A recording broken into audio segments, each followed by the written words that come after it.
the latest military news update. This is AFP Community News, hosted by Rob Suzon every 12 noon, Mondays to Fridays. Only here on DWDD Armed Forces Radio. One AFP for a stronger Philippines. Armed Forces of the Philippines cautions public against foreign disinformation and fishermen program. Czech Republic's non-resident attaché visits Philippine Army headquarters. Department of Agriculture eyes at least 520 peso per kilo rice outlets in every Metro Manila city. President Marcos orders swift relief in Bashan hit areas. Good day, everyone, especially to our troops at Camp Emilio Aguinaldo in Quezon City. Today is Friday, February 13, and this is AFP Community News, your source for the updates on the armed forces and other developments across the country. In behalf of Rof Suzon Abay, this is Jhai Simbajon here to bring you today's stories. DWDD Armed Forces News. And the Armed Forces of the Philippines cautioned the public against disinformation being spread by foreign state-linked media regarding the kadiwa ng Bagong Bayaning Mangingisda program.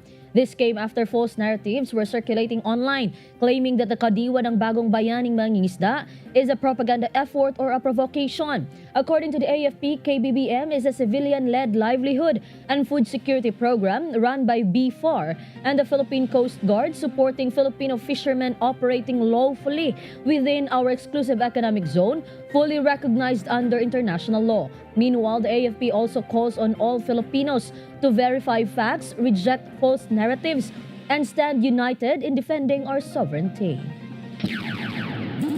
DWDD Armed Forces News. And the non-resident attaché of the Czech Republic to the Philippines, Lieutenant Colonel Peter Rosodov, visited the headquarters Philippine Army at the Fort Bonifacio, Taguig City.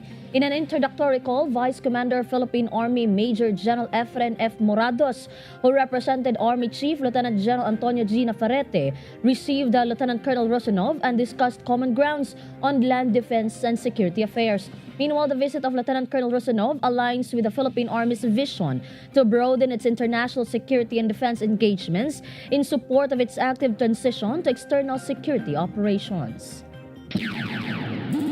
DWDD Armed Forces News. Armed Forces Radio.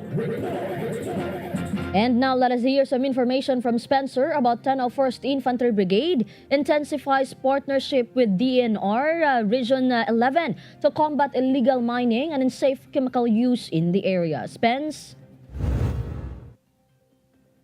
Yes, the commander of the 101st Infantry Brigade, Brigadier General Vince James D. Bantilan, paid a courtesy call on NNP Al-Nulful Mr. Alvarez, Regional Director of the DNR Environmental Management Bureau, Region 11. The meeting highlighted the partnership between the Armed Forces of the Philippines and DNR EMP in enforcing laws against illegal mining and protecting the environment. Furthermore, both agencies emphasized the need to regulate hazardous chemicals in mining operations, aiming to safeguard public health and ensure sustainable resource management. The collaboration reflects a shared commitment to environmental protection and the defense of communities across the Davao region from the impacts of illegal and unsafe mining practices. This is Spencer reporting for AFP Community News. One AFP for a stronger Philippines. Thank you, Spencer.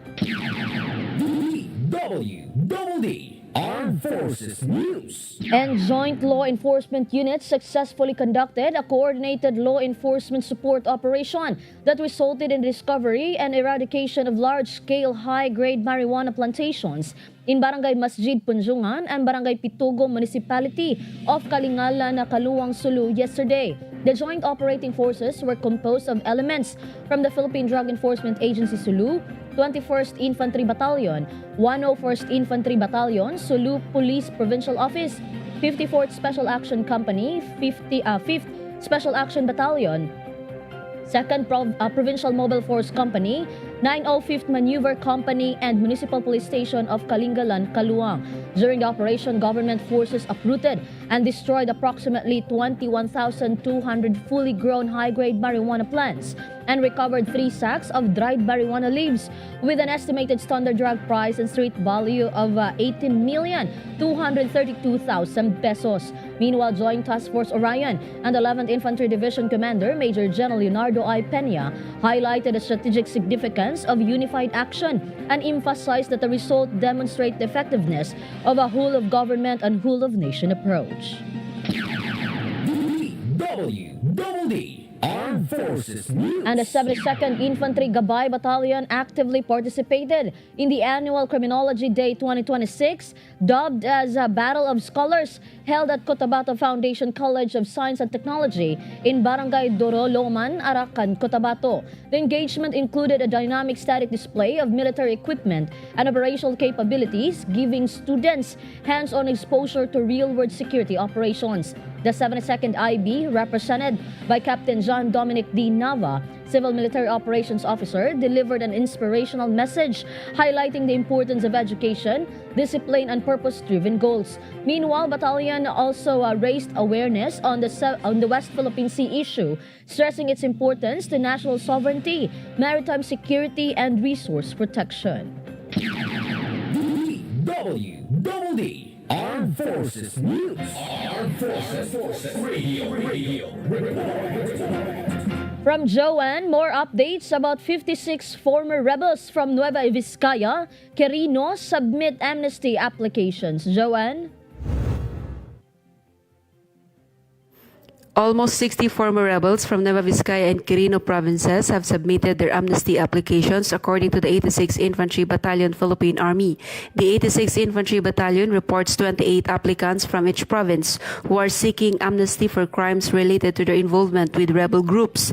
The local amnesty board is receiving applications and conducting an amnesty caravan in Quirino, offering various government services to former rebels. So far, 25 safe conduct passes have been issued in Nueva Vizcaya, protecting applicants from arrest while their applications are processed. The amnesty program under Proclamation 404 covers crime like rebellion and sedition, but exclude serious offenses like kidnapping, rape, and human rights violations. This is John Sagauk reporting for AFP Community News, 1AP for Stronger Philippines. Thank you, Joanne. DWDD Armed Forces News. And the 21st Infantry Invincible Battalion and the local government unit of Panglima Istino strengthened their ties and coordination during the 21st IB's courtesy call to Municipal Mayor Binchar S. Istino yesterday. The two parties discussed and explored areas of cooperation in the sector of security and in pushing the campaign of declaring Panglima Istino as gun-free and peace-centered community. 21st IB Commanding Officer Lieutenant Colonel Ronald Boras highlighted the significance of working together to sustain peace, protect the residents in the municipality, and create a safer community that will boost the trust of the people of Panglima Istino to the government. Meanwhile, the activity underscored the Armed Forces of the Philippines and local governments units strengthened coordination to uphold programs and initiatives that will maintain peace and security gains in the municipality. DWDD Armed Forces News. And for our national news, DWDD National News. the Department of Agriculture is expanding the Benting Bigas Merona program in Metro Manila in a bid to make affordable rice more accessible to vulnerable sectors. Agriculture Secretary Francisco Chu Laurel Jr. said the DA envisions establishing at least 5 Benting Bigas outlets in every LGU in Metro Manila. Chu Laurel explained that this expansion underscored the DA's firm commitment to food security and to easing the financial burden on Filipino families.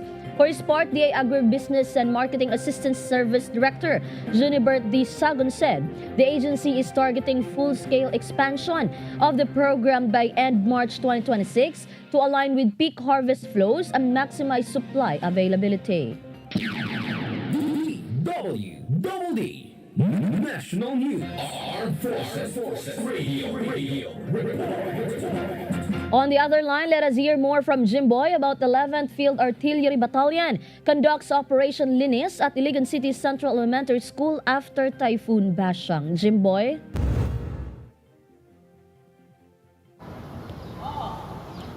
Troops from 11th Field Artillery Battalion, Artillery Regiment led by Sergeant Relando A. Sebial Jr. conducted an Operation Linis at Iligan City Central Elementary School in Barangay Mahayahay. The activity aimed to clear think mud and debris that flooded several classrooms following the onslaught of Typhoon Basyang, which caused damage to school facilities. Through the collective effort of the 11 PUB personnel, affected classrooms were thoroughly cleaned and restored, ensuring a safe and conducive learning environment for students and teachers. The initiative underscores the Philippine Army continued commitment to disaster response and community support, reaffirming the 11 PUB role as reliable partner in the recovery effort and nation building, especially during time of calamity. This is Jimboy reporting for AFP Community News. One AFP for stronger Philippines. Thank you, Jimbo. DWDD National News. And the National Food Authority said reforms are ongoing as it beefs up its workforce and upholds discipline within the agency. NFA Administrator Larry Lacson said they are continuously working on improving management to ensure quality service to Filipino farmers and consumers. Lacson said there's still an ongoing investigation and they have to see what will be the result of the probe. The NFA has recently filed a plunder and malversation case against one of its employees before the Office of the Ombudsman on December 19 last year. DWDD National News. And President Ferdinand Marcos Jr. has ordered the immediate mobilization of concerned government agencies and resources to ensure the swift recovery of families affected by Tropical Storm Basyang. Marcos gave the directive when he convened select cabinet members and governors from calamity-hit areas at Malacanang Palace. During the meeting, Marcos directed concerned national and local government offices to facilitate the faster and more orderly relief and recovery efforts. Marcos also emphasized the importance of early release of funds for pre-disaster preparedness, fast-tracking the processes for immediate aid distribution, and swifter distribution of seeds to farmers. DWDD National News. Armed Forces Radio. And now we have some information from Meljoy about Army units team up for CAPEX 2026. Meljoy? Yes, good afternoon. The 5th Infantry Division, together with the 7th Infantry Division and guided by the Northern Luzon Command, officially opened the Combined Arms Planning Exercise 2026. The exercise marks another step in the Philippine Army's shift toward external security operations, ensuring that Army units are ready, coordinated, and prepared to protect the country from external threats. CAPEX 2026 focuses on planning, not field maneuvers. Through map exercises and command post simulations, commanders and staffs from both divisions work side by side to analyze realistic threat scenarios, make decisions, and develop synchronized operational plans. This allows leaders to rehearse how forces would be deployed and coordinated without moving actual troops while strengthening teamwork and shared understanding. Led by the assistant division commanders of 5th Infantry Division and 7th Infantry Division, the exercise follows a structured process that mirrors real-world operation. By practicing how plans are made, refined, and executed, CAPEX 2026 helps ensure that Army units can respond quickly, decisively, and responsibly when nation security is at stake. This is Meljoy Nesho Arroco reporting for AFP Community News. One AFP for stronger Philippines. Thank you, Meljoy. DWDD National And News. Senator Risa Ontiveros filed Senate Resolution number 298 seeking an inquiry to the state of the Philippine sugar industry. The resolution directs the Senate Committee on Agriculture, Food and Agrarian Reforms to conduct an inquiry in aid of legislation into the implementation of the Sugar Industry Development Act and to review the charter and regulations of the Sugar Regulatory Administration. Ontiveros noted that the sugar industry directly employs about 700,000 workers and contributes an estimated 76 billion to 90 billion pesos annually to the economy, but the sector continues to face low farm productivity, high production costs, and inefficient milling operations. The resolution cited that while local production reached a 4-year high in 2025, it met only 87% of domestic demand. DWDD National News. And the National Grid Corporation of the Philippines announced an increase in transmission charges in the February 2026 electricity bills of end consumers. The NGCP said the overall average transmission rate for the billing period rose by 13.55% or from 1 peso and 34 centavos per kilowatt hour to 1 peso and 53 centavos per kilowatt hour. The increment was due to the increases in both the ancillary services rate and the transmission billing rate. The AS is the cost of services sourced from reserve market and bilateral contracts. DWDD National News. Armed Forces Radio. And now let us hear more updates from Gina about 94th Infantry Battalion. Government agencies bring basic services to agrarian reform beneficiaries in Cabangcalan City. Gina? Yes, Jhai, the 94th Infantry Battalion, in partnership with the Department of Agrarian Reform and City Social Welfare and Development Office, Cabangcalan, successfully conducted the combined government agencies' delivery of basic services to agrarian reform beneficiaries at Barangay Orong. The initiative aimed to bring essential government services closer to the community, particularly to agrarian reform beneficiaries, reinforcing the government's commitment to inclusive development and grassroots empowerment.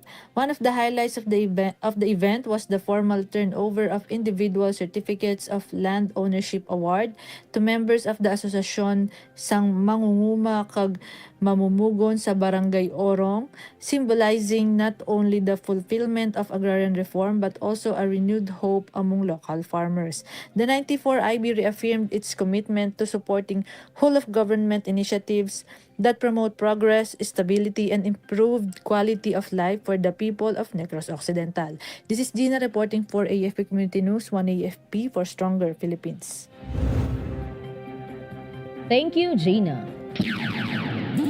DWDD National News. And Executive Secretary Ralph Recto has called on the newly appointed prosecutors to exercise neutrality and remain apolitical in serving justice. Recto made a call as he administered the oath of office to the 140 new prosecutors of the Department of Justice's National Prosecution Service. He also emphasized the importance of the rule of law and prosecutors' duty to uphold justice with integrity and fairness. The palace official then urged the new appointees to refrain from making any preferential treatment, reminding them that they must stick to evidence and remain free from bias and manipulation. DWDD National News. And Speaker Faustino Boji III reaffirmed his commitment to open and honest public dialogue. This comes as the House of Representatives kicked off nationwide consultations on the proposed Anti-Political Dynasty Act, seeking broad public input in the long-pending reform. The first consultation was held at the Sigma Gym along Sugar Road in Carmona City and was presided over by Lanao del Sur, 1st District Representative. In a video message, Dee said the consultation process reflects the Chamber's commitment to shaping major and politically sensitive legislation through transparent and sincere dialogue with the Filipino people. DWDD National News. Armed Forces Radio. And now let us hear more from Jess about Dugong Bigay, Dugtong Buhay 22nd IB joins mobile blood donation drive in Irusin. Jess? Yes, good afternoon. The Alpha Company, 22nd Infantry Battalion, Philippine Army, actively participated in the mobile blood donation drive with the theme Dugong Bigay, Dugtong Buhay, conducted in coordination with the Rural Health Unit of Irosin, led by Dr. Francis Ellis Candor, Municipal Health Officer. The unit's participation was led by First Lieutenant JPB Marangan, Infantry Philippine Army, Executive Officer of Alpha Company, as part of the battalion's continuing support to the health programs of the local government. The blood donation drive aimed to ensure an adequate blood supply for emergency cases, patients requiring immediate blood transfusions, and other medical procedures within the municipality of Irosin and nearby areas. The involvement of 22nd Infantry Battalion highlights the strong partnership between the armed forces and the local government in promoting public health and safeguarding the welfare of the community. This is Jess from Solcom reporting for AFP Community News, one AFP for a stronger Philippines. Thank you, Jess. DWDD National News. And President Ferdinand Marcos Jr. led the inauguration of the rehabilitated Mahayag Dam in Zamboanga del Sur. The president said upgraded Mahayag Dam now ensures efficient water diversion, improves irrigation reliability and agricultural productivity in the region, and enhances flood control to safeguard homes and livelihoods. More than 3,100 farmers and their families are expected to benefit from the dam, which regulates the flow of water in the Salug River and supplies irrigation to nearby rice fields. The chief executive added that the dam also helps communities prepare for and remain safe during the rainy season. DWDD National News. And the reward for information leading to the arrest of fugitive businessman Atong Ang, who is facing arrest warrants in connection with the missing Sabongeros case, has been raised to 20 million from 10 million pesos. This was announced by the Department of the Interior and Local Government Secretary Junvic Rimulya. Arrest warrants have been issued against Ang and others stemming from the multiple counts of kidnapping, with homicide and kidnapping and serious illegal detention in connection with the missing Sabongeros case. Philippine authorities earlier requested the issuance of an Interpol Red Notice against Ang. DWDD National News. Armed Forces Radio. And we have some updates from Mike about 2nd Signal Battalion deploys mobile maintenance and repair team to Calauag, Quezon for one-day mission. Mike? The 2nd Signal Battalion deployed its Signal Mobile Maintenance and Repair Team (SMMART) for a one-day mission at the 201st Infantry Brigade at Camp Alfredo Santos, Calauag, Quezon on Wednesday, February 11. The focus on ensuring the optimal performance of key communication systems, including combat net radios, commercial radios, night fighting system devices, antennas, and other ICT equipment. Led by Captain Patricio A. Poblador Jr., the team conducted comprehensive technical inspections, necessary repairs, and preventive maintenance to ensure all communication assets remain fully operational. This activity is part of the 2nd Signal Battalion's mission to provide reliable and effective C4S support to unit within the 2ID's area of responsibility. This is Mike reporting for AFP Community News, one AFP for a stronger Philippines. Thank you, Mike. From a reporter on the ground, let us hear the report of Erica about Philippine Navy welcomes member of the Blue Security Consortium for a Southeast Asia Maritime Media Visit Program. Erica? Yes, Jhai, the Philippine Navy welcomed members of the Blue Security Consortium during their Southeast Asia Maritime Media Visit at the Navy headquarters. The activity aims to strengthen regional understanding and reporting on maritime security issues, with a delegation composed of journalists from Vietnam, Indonesia, and Malaysia, joined by 5 Filipino journalists. The program is designed to expand professional networks by connecting media practitioners with key officials, maritime academics, and technical experts, while deepening knowledge and coverage of maritime security developments in the region. A roundtable discussion was conducted between the consortium, led by Professor Rebecca Strating of La Trobe Asia, and the Philippine Navy, represented by the Acting Flag Officer in Command, Major General Edwin E. Amadar, Philippine Navy Marines, and the Naval Inspector General, AFP spokesperson for the West Philippine Sea, Rear Admiral Roy Vincent Trinidad. The participants shared best practices in media engagement and discussed the importance of accurate and responsible reporting on maritime issues. This is Erica reporting for AFP Community News, one AFP for a stronger Philippines. Thank you, Erica. DWDD National News. And for our final news, the Philippine National Police will further enhance its campaign against the resurgence of illegal online cockfighting games or e-sabong operations in the country. PNP Chief Police General Jose Melencio Nartates Jr. said the organization remained focused in a campaign to stop all forms of illegal gambling. Nartates admitted that this was with the case of online sabong, there are difficulties that are faced along the way, especially with the evolving nature of cybercrimes. But he emphasized that they continue to take all these difficulties as a challenge to further improve and come up with new measures to address the problem. DWDD National News. And that's all for today's broadcast. Thank you for joining us, especially to our audience in our DWDD AFP Radio Facebook page. And before we end our program, an announcement from our AFP Finance Center. Good news to our AFP pensioner whose pension account is in the Land Bank of the Philippines. You can withdraw your pension today, February 13, while pension account holders with Development Bank of the Philippines and Philippine Veterans Bank, you can withdraw your pensions on 16th of this month. That will be on Monday. And that's all for today's broadcast. Thank you for joining us.